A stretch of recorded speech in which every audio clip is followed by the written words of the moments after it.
I've got a lot of information to give you today, so I'm going to have to talk fast. I've still got 20 minutes? You carry on. Okay, all right, okay. So I'm Jon Cook. I run a dairy farm called Dora's Dairy. I've got a history, and my ancestors have all been in the farming industry. This is my, I don't know, we've got a pointer on here, have we? Got a pointer on here? No. So one of those is my great-great-grandfather. That's my grandfather.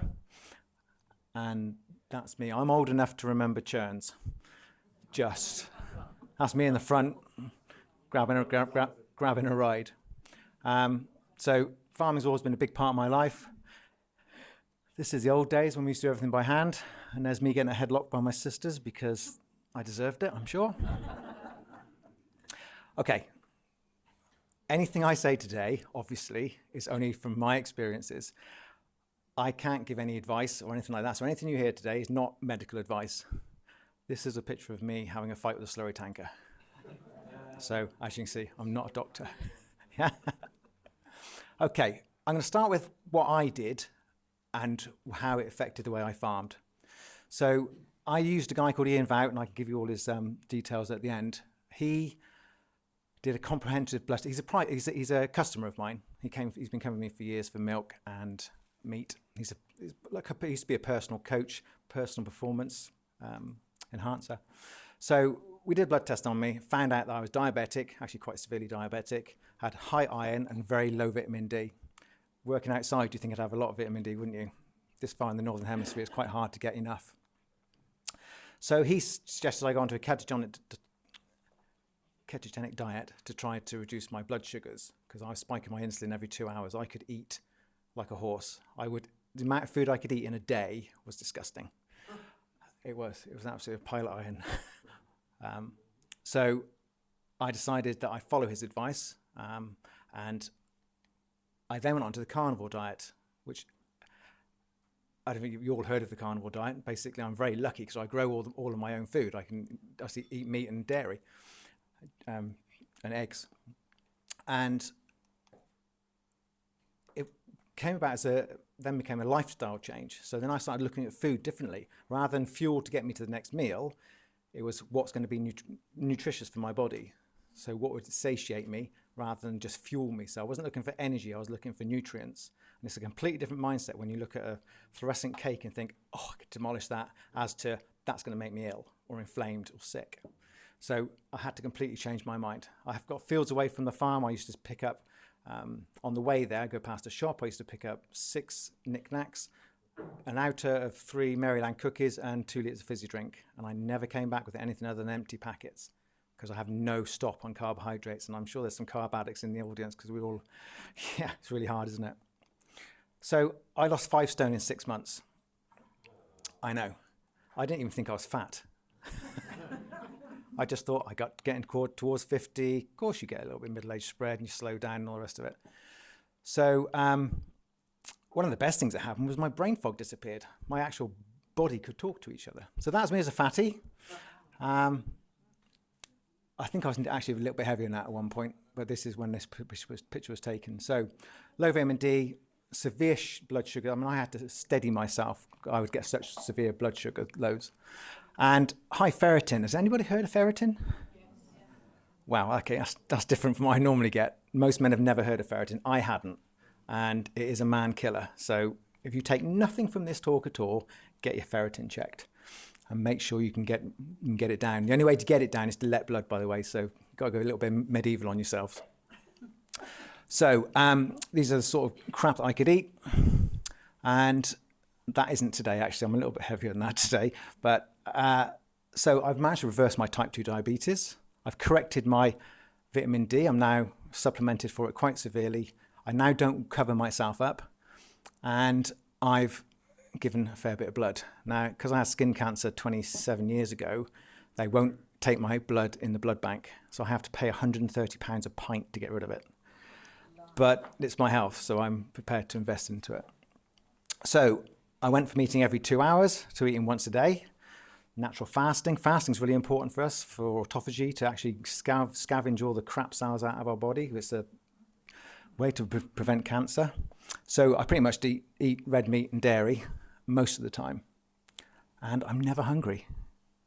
I mean, up until a minute ago when I ate some fair bit of carbs, actually, because there wasn't much else on offer. I hadn't eaten since 36 hours, was it? Something like that? Yeah, 36 hours. So, and I haven't died. You know, it's amazing what your body can cope with. So I started to realize, well, if I'm doing that for myself, what am I feeding my cows? And I started realizing I was feeding my cows stuff that they wouldn't eat naturally. If they're not eating it, if they wouldn't find it in the wild, then why am I feeding it to them? They don't have the bodies to do it. So December 2019, I removed cereals from my cows.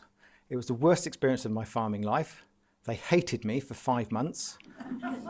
I realized I was their drug dealer. They were, no, I was their drug dealer. They were literally coming into the milking parlour to get their hit. And I don't know if you've ever seen baby calves when they want more milk, they'll bunt their mothers. Well, they used to nearly destroy my milking parlour, every single milking, bang, bang. And they would get 1 or 2 little nuts, like they managed to knock 1 or 2 little nuts off. And so within 2 days, instead of them fighting to come in the milking parlour, they were the other side of the yard, looking over the gate to go out. I had to drive every single one in, and that was for 5 months. It nearly broke me. I nearly gave in. I nearly gave in to their addiction problem. But I realized after I'd gone through the pain, because when I gave up carbs, I had a month of headaches. So I understand the pain they were going through, and I just had to stick with it. I had cows come up into the yard in my face and just going, I don't know if you've ever stood in front of a cow and they've got very big lungs and they can project their moo quite, in your face. So they were very upset about the whole thing. So I knew I was on the right path, because if you're upsetting something, you usually get in the right thing. So we pretty much completely changed our farming system. So this is what I inherited from my father 12 years ago. So we were a flying herd, which meant we just bought cows in, milked them. They'd have another calf, we would sell the calf, and we just carry on milking. So we never grew anything. We just literally were a milking operation, and quite successful. We had 55 cows. We were milking twice a day and feeding cereals. We were producing about 250,000 litres a year, which actually wasn't bad because we weren't really pushing our cows, but that was quite a good litrage. We were getting paid 30p a litre from Mr. Cadbury. We calved all year round, and we sold cows at market. Oh, that's my father and grandfather. Some people think it's me. It's actually, I'm on the right, it's my business partner, Sarah. And now we are completely the opposite. So we're a closed herd. We don't buy any cows in. We rear all of our own replacements. We're still milking about 55 cows, but we don't feed any cereals. So we also keep the cows and calves together. We think that that's the best way for them to grow, because they learn how to graze. Their social structures are better. They form social structures better with other calves when their mothers are out grazing with them. So we've gone from 250,000 litres a year to 55,000, which is a huge drop. But I charge £2.50 a litre now. And I can't produce enough. We only calve in the spring and autumn now because I needed a life. You can guarantee a cow will calve Christmas Day, or the day you're going for a wedding, or if you wanted to go on holiday. So we can now plan at least that we can have some time off. So the calves that we do have, we tend to sell at 11 to 12 months old. So we've given them a really good start in life. And we sell everything now at the farm gate and online. So I don't have a contract with any of these awful dairy companies. Thank you. I won't say that transition wasn't very difficult and financially very, very difficult. We've had a few financial issues getting over that, because obviously you've gone from that is quite a different farming system to change. And like I said, I could have easily broken and just gone back into the old system. But as having had my health transformation, I realized that this is the right thing to do for the cows. And it feels right. And everything then just falls into place. And because of the way I do it, my customers are now realizing that obviously the quality of the food I produce is so much greater. It's like anything. You've got a performance athlete that's on the edge all the time. They break, and they break really badly. So I liken it to, funny enough, a race course track. National Hunt horses, which are the commercial herd, giving 13,000 litres a year, to my donkeys on Western Beach going out for 6 months of the year and producing 2,000 litres a year. It's a completely different animal. When you go into the very big commercial herds, it's like they're all zombies, they're all dead. And when we used to go on farm tours, we don't tend to do it anymore, it upsets me too much, but I used to come out from farm talks and said to Sarah, those cows are just dead behind the eyes. There's nothing there. They are just machines producing milk. And all of mine are characters. I mean, there are actually a lot of them are shitbags, but they have big characters, which is great to see. We have a lot of naughty ones, actually. So when I talk about raw milk, people say, what is raw milk?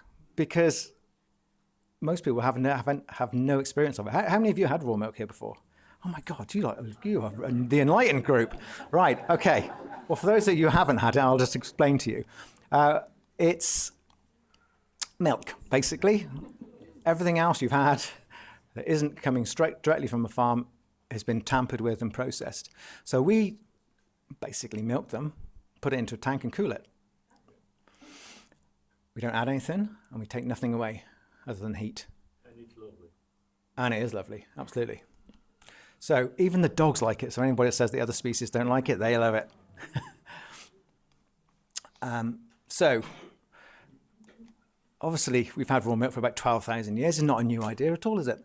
What went wrong in the industrial revolution, they started opening factories. Well, so all the workers came from the country, lived in towns.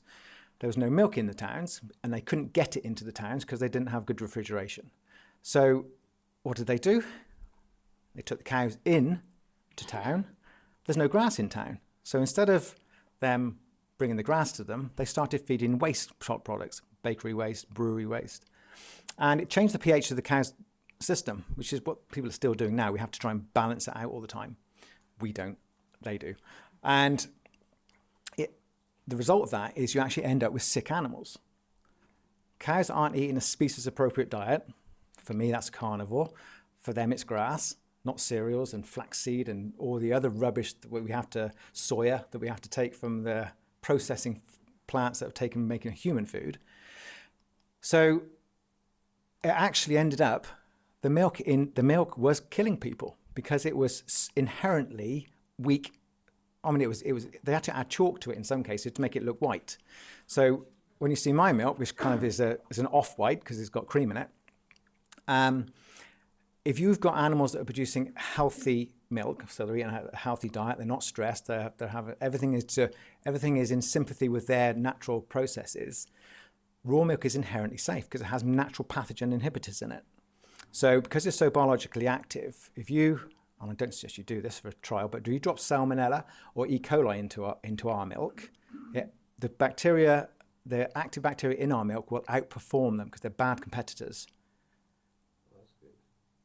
Well, in India, they don't have much refrigeration. They just put it in a bucket and leave it outside, and it just settles. The cream settles to the top, and it effectively seals it like a keratin top.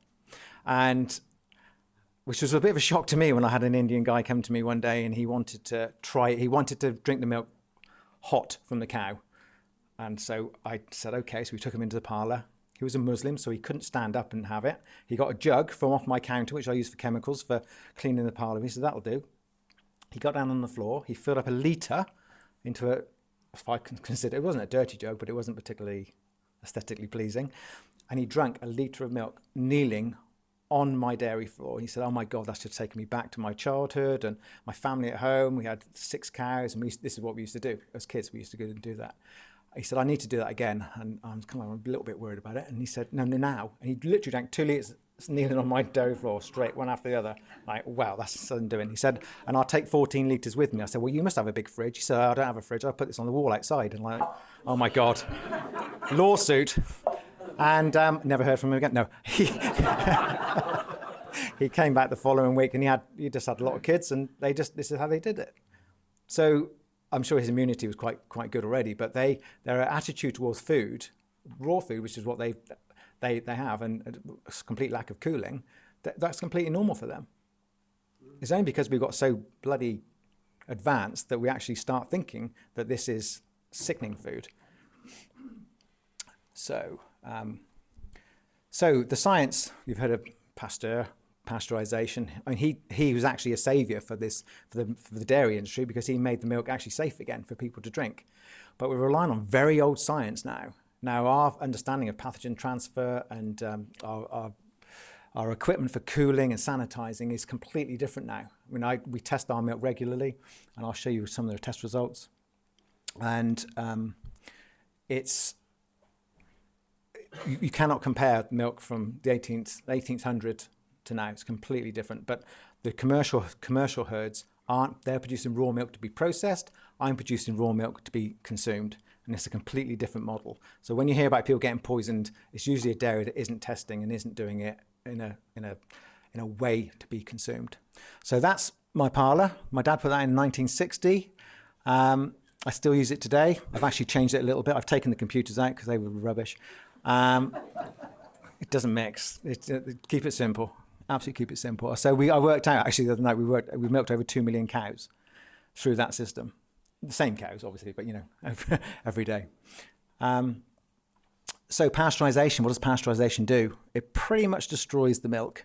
And I'm sure you're quite an awakened crowd. I'm not going to read all these out, but you can see, I mean, what's one of the big ones? Do you think calcium for milk? Well, if you drink milk from processed milk, you're not going to get the calcium out of it. You just cannot actually. It's not biologically available to us. So when you drink raw milk, the enzymes in it means you don't have to do any work. Your pancreas does no work at all. When you drink raw milk, it's a whole food. It's everything in it is there to help you digest it. Pasteurized milk, your body doesn't even recognize it as food, which is why people have a histamine response to it, eczema, asthma. So, again, it's a no-brainer as far as I'm concerned. These figures actually directly help a diabetic. Yeah, I did have a doctor sending his patients to me. Yeah. Wow. I'm diabetic. I'm type 2. And Yep. I'm fighting it with the amount of pills that my disgusting doctor wants to force down Yeah. my throat is evil. Pretty much stay away from the carbs. Yeah. I'll give you Ian's details before you go. He'll put you right. So I'm not going to go through all these, but lactose intolerance is the big one. Obviously, everybody thinks they're lactose intolerant these days. You're not lactose intolerant. You just don't produce lactase to break down the lactose. Well, my milk has lactase in it. So anybody who's lactose intolerant can drink my milk without any problem at all. When you hear people say we're not designed to drink milk from cows because we're not babies anymore, that's actually not true. We can still consume it. We've been doing it for 12,000 years. We're just so bloody clever now that we don't. This is a good one. A1, A2. Anybody aware of it? Yeah. Oh, far less. That's interesting. Okay. So some people think they're lactose intolerant, but they're actually protein intolerant. It's a beta casein. And through our selective breeding for yield and conformation, we've actually bred the A2 gene out of our cows. So the national herd, the Holsteins, the Friesians, more the Holsteins, they're pretty much A1 now. So as an industry, we've actually effectively reduced our target audience, our target consumers, by going away from this. So A2, pretty much anybody can digest. So that would be produced by the Shorthorns, the Guernseys, the Jerseys, the old breeds that you'd all recognise. The Holstein is a bit of a genetic mutation that we've made into an incredible animal. The farmers are amazing. I've got to say, what these farmers can do with their cows is incredible. I don't think it's right, but it is incredible. But effectively, they've made a lot of the population allergic to milk. So if you think you can't digest milk, try raw milk. If you still can't digest it, try A2 raw milk, and then you're going to know whether you're allergic to it. I've only had one person that's intolerant to raw milk, A2 raw milk, and his lips went blue, and I had to stop him drinking it. IBS is a big one for us. The amount of people we get coming to us for IBS, and within a month they're off all their Imodium, and they can plan their days without having to plan with stops for toilets and things. That's a big one. Asthma, another one. We had a lady come she had a blue and a brown inhaler. I don't know what the difference is. And she was told she's going to be on that for the rest of her life. And within a week, she was off both of them. And she does, I just can't believe I don't get a tight chest anymore. And it's just because she was having a histamine response to her food. She didn't have the enzymes in her microbiome to be able to digest food. And it was just giving her a histamine response. eczema. Again, any skin complaint or is an expression of gut ill health.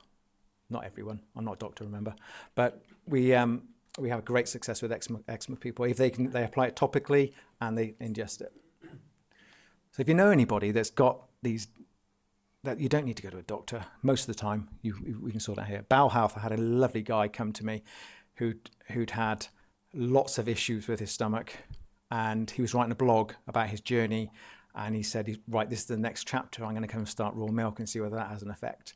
And he came out a few times. I didn't see him each time he came out. And about a month after he started, he said, he called me to one side and said, John, I've had a waxy poo. I haven't had a waxy poo for months.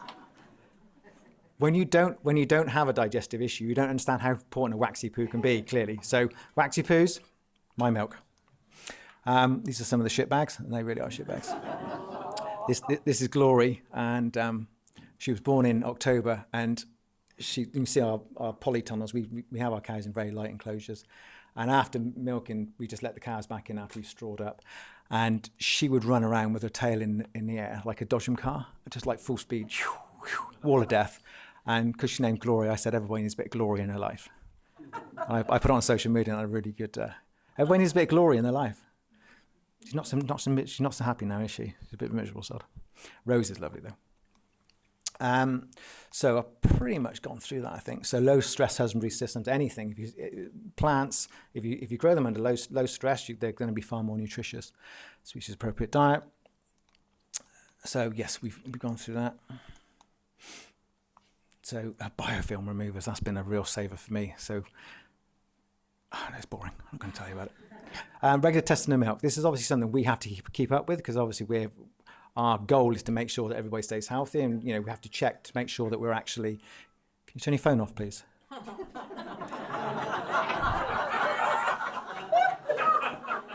It's usually the organizer stands up and says, "Right, everybody, turn your phones off." Yeah, you should be embarrassed of that one. So this is the stuff we're testing for. And as you can see, there's quite a lot on there. Some of it I can't even pronounce. The obvious ones, Salmonella, E. coli. And so this is done by the Food Standards Agency every 6 months. They come and do this just to make sure. I mean, all these figures, all their levels are all picked out of the sky. They don't actually mean anything. I mean, the milk my dad was producing when I was a kid, I wouldn't even be allowed to put on a tanker now, and they wouldn't even be allowed to take it away. It would have been classed as illegal, too dirty to drink. Well, I was drinking it straight out of the tank. I survived, as we have for millions of years. I know, they are beautiful, aren't they? So I found this earlier in the year, and I thought it was really interesting. This is a government project that was done. So they're saying there's a vulnerability to food supply disruptions and 7 keys to improve resilience. This is what they warned. Could leave millions without access to food because we're not prepared for it. Can you read it out? Because we can't see it from the back here. Okay. The report warns that the country is unprepared for potential crises, including climate shocks, geopolitical instability, and supply chain failures, which could leave millions without access to food. The supply chain for the last 20 years has been designed to collapse in 3 days. It's just-in-time system. So they go on. This is their. I highlighted some of them. So they suggest that we boost domestic production. Report calls for increased local food production to reduce dependence on imports and improves food security. So you've got one government department saying this, and another government literally actively destroying farmers. The irony of this was shocking, which is why I put it up. We need to improve storage and stockpiling. The UK should develop strategic reserves of essential foods to create contingency plans for rationing if necessary. That's not a nice one to swallow, is it? Everybody thinks about rationing. So we should strengthen supply chains. Needs to be a more resilient distribution network. Well, as you just said, we're anything more than 3 days, and we're out of luck in the shops. It's saying that they should engage public and business, households and businesses should be encouraged to build their own resilience, that's you guys, through better planning and being prepared. Are they telling you to stock up food? And no, absolutely not. And they're saying we should prioritise regenerative agriculture and sustainable food production. So who are you believing? These guys that are doing the projects, or the government that are actually trying to take it all away? Right. So food security is actually one of my big issues. And how secure are you? Do you all remember Beast from the East, February 2018? That was a huge wake-up call for me. We had the village I'm in, we had none of the lorries could get in. We had the shelves were basically empty. We put a shout out on social media to say, we've got milk, if anyone wants milk. And it was a great, big, jolly event for everybody because they were walking to us 2 or 3 miles, having snowball fights on the way. And it was all great and everyone was happy to have our milk. They all disappeared pretty much afterwards. But it made me realise how on the edge we actually were. I'm old enough to remember the snow drifts we had in '82 where we didn't have school for 10 days and it was great. My parents didn't worry about food. They had enough food. Our grandparents, our great-grandparents would have been okay for 3 or 4 months. How many of you have got 3 or 4 months worth of food in? Yeah, okay. All right, you smart asses. That wasn't very many hands go up, though. I had a guy come to me, and he had a wife, and he also had 2 kids. The two kids weren't with him. And I said to him, what are you going to do when she says that these 2 kids haven't eaten for a week, don't come back without any food? I said, where are you going to go? He only lived a few miles from me. I said, where are you going to go? He went, I'm going to come to you. I said, well, piss off, because I've got 80 people ahead of you that have been coming to me a lot longer than you have. They get priority. So where are you going to go? And there is nowhere to go. You are literally at the mercy of supermarkets and food retailers. That shocked me, absolutely shocked me. So, as you just said, just-in-time food systems. Just-in-time food systems are great when the lorries are rolling and the carbon's cheap. As soon as energy gets too expensive and they can't get to us for any reason, we're all in the poo. Toilet rolls. Look what happened with toilet rolls. Again, people were fighting over toilet rolls. It wasn't even a symptom of the fake pandemic they put out in the first place. So you can see how bonkers people can get over things. So what happens when people get hungry? And I don't just mean 2 days hungry, I mean a week hungry.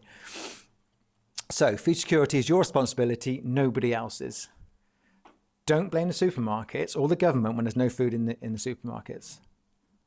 Because they don't give a shit, because they're going to be in the same boat themselves. They're not going to have any food either. It's going to be mayhem if it happens. I hope it doesn't happen, but be prepared for it. Stock up. So this might be your way out, and I'm sure lots of you already do this. You look like you could, and do. Support a local farm. If you've got a farm close to you, providing you with food, growing it, make sure you're their friend, because they might be your only source of food at some point. Invest in them. Ask them if they need help, because it's not them, you're not helping them, you're helping yourselves. It's very, very important that we actually get this message across, that our fight, the fight we're having as farmers, subsidies, for instance, what an absolute stupid idea. Why don't you just pay for your food? If you paid for your food, we could do all the other stuff without any problem at all. I'm not saying you wouldn't pay for your food. I'm saying the government is saying you don't have to pay for your food. We're going to take some tax from you, give it to the farmers, make out the farmers are doing something for nothing, and then you just pay less for your food. It's complete bonkers. And it's when we started this stupid subsidy program in '82, was it? I can't remember what it was now. It meant to us a subsidy, 1.5 pence per litre that we produced. The following month, Tesco's, who were supplying at that point, put the price of our milk down 1.5 pence. Now, the inference is that we're taking money for nothing. It was so clearly a great idea to get more money out of you and take a little bit away from us. Profits increased that year. Security. These are part of my security team. I've got 3 dogs. And I don't know if you've ever heard of guinea fowl. Oh, they're noisy. Sorry? They are. I can't catch fowls, so I can't even eat them yet. they're one of the best guard dogs I've. If you've got property, get some of these because they will announce anybody on the farm at any time. Yeah, he is cute. So farm security. I'm sure you've all heard of Guard the Gate. You know, Catherine McBean. She designed it's a website, and you can sign up to be on a register that if farmers need your help. So you've all heard about like the bird. What was it? Roger, they were the bird thing when they had to kill all those birds. What was it? Is it bird flu? Yeah, and killing thousands and thousands of chickens that didn't have it. They are taking your food sources away slowly. So Guard the Gate, phone them up, right, and then 50 people in your area come and stand at your gate and say, no, you're not coming any past. This is our food. Piss off. So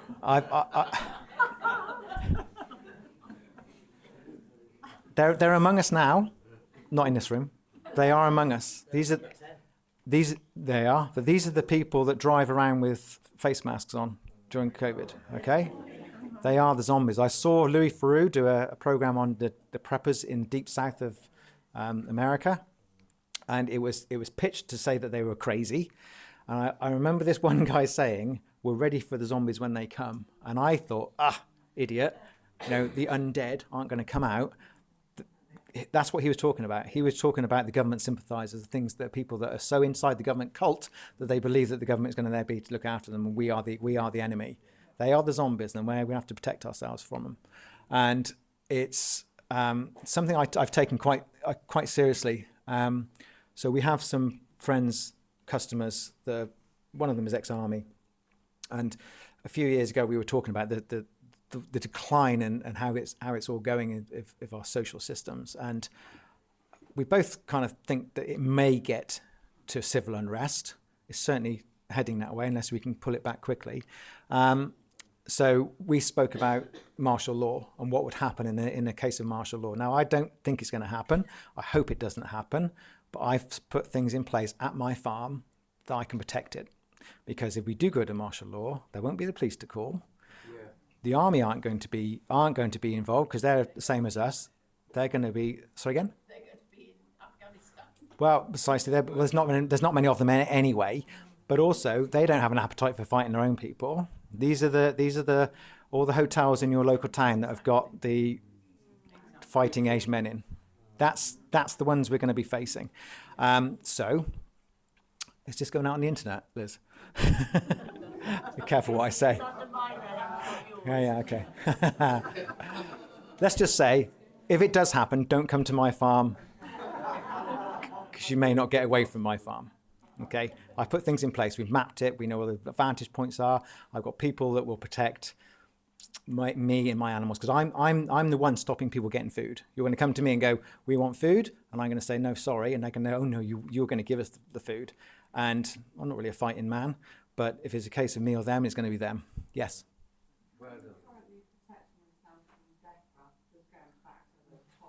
Well, I'm in the process of taking everything into the private, and I know it's not as easy as you think. There's a lot of processes to go through, and then also getting the alloidal title on my land. You know about all this. Put the flag up so even the army won't even come into your land. Yeah, there are ways of doing it. Trusts such like, yeah. Has anybody got land here? Is there any farmers in the audience, apart from you? Just you two. Okay. Yeah, we need to. Sorry? Need to get a farm. Absolutely, everyone needs to get a farm. So obviously, sorry, you can't read up there. Can you read that or not? No, you can't read it. So I've got communications. This is what things I've put in place. Communications, so CB radios, for instance. Water. My next door neighbour's got a big lake, so I can feed the cows and purify our own water. Mapping facilities, I've mapped the whole farm. Security defence positions, I know where our advantage, our weak points are. Power generation, obviously that's a big one for us. Food, medicines, although most of us have got natural remedies already sorted out. Clothes, know how to sew, because if there's no clothes coming through, we need to know how to fix stuff, and knowledge, knowing about so many things. So the future of farming, this is a scary bit. I'm nearly finished, Liz. I know you're looking at me like I should be finished by now. The average age of the farmer is over 60. This is a really scary stat. Only 15 are under 45. 15%. This is our future. This is the future of your food. And it's disappearing because farming is such an unpalatable business. All of my farming friends that were my age have all got proper jobs and nobody's producing food. In my village, there was 13 dairy farmers when I was a kid. There's just me now. Between the two towns, there's now 3 of us. And there's 4 of us. Sorry? I think part of the problem with that is that a lot of farmers are reluctant to secede their control of their siblings. Going on from that, did everybody hear that? To their children. Everybody, so it's a very good point, sir. Farmers are inherently resistant to handing over the reins to the younger generations. And it's been a generational thing. So, I was, I suppose, lucky that my father died when I was 40. So I had enough energy left to carry it forward. A lot of farmers don't get the reins until they're in their late 50s. Your energy's gone. Any industry that the average age of the employee is over 35 is going backwards. The 2 nearest farms to us, dairy farms, they have already given it over to the son, and he's brought his sons and his daughter into the thing, and the next farm along, they've done exactly the same thing.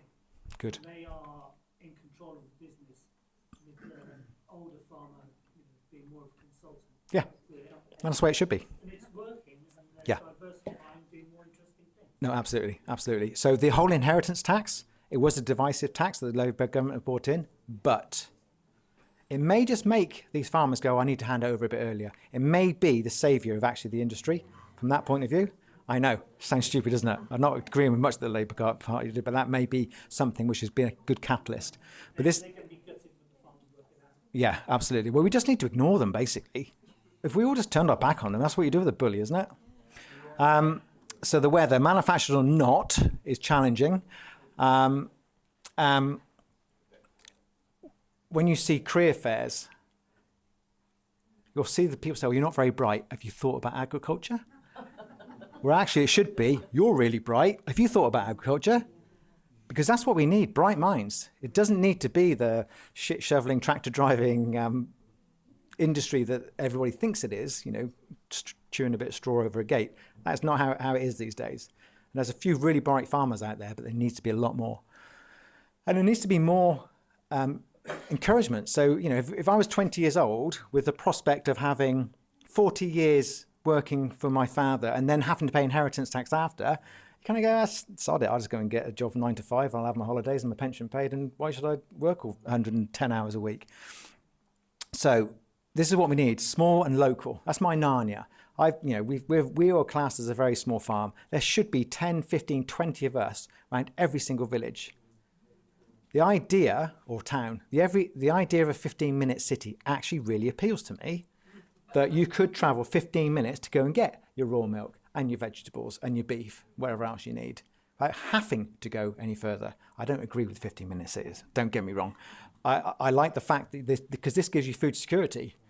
If the weather goes to haywire, if we get a solar flare and all of our computer systems crash, you need to know that you've got food very close to you, because that's food and water is the only things that keep us going.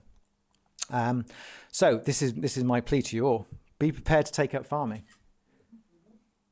Even if it's 1 or 2 acres, get a couple of sheep, grow some vegetables if you eat vegetables, and if you can afford more, do more. I think we need the solar flash to take down the television and everything else so that we can all talk.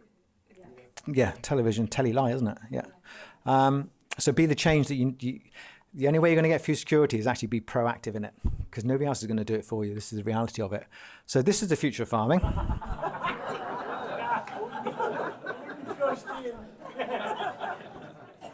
God help us.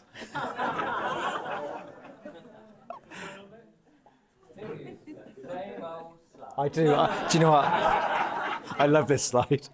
What he hasn't told you is that I cleaned out his pigs and all that sweat and stuff, and then we went on the trip to He hasn't said. So I can give this to Liz later. That's awesome. resources for you. So Ian's website is there if you want to. So the second one up. So I don't know if I got time for questions because I've rabbit on far longer than. We'll do it over tea. Okay. Questions over tea, John. Thank you very much, everybody.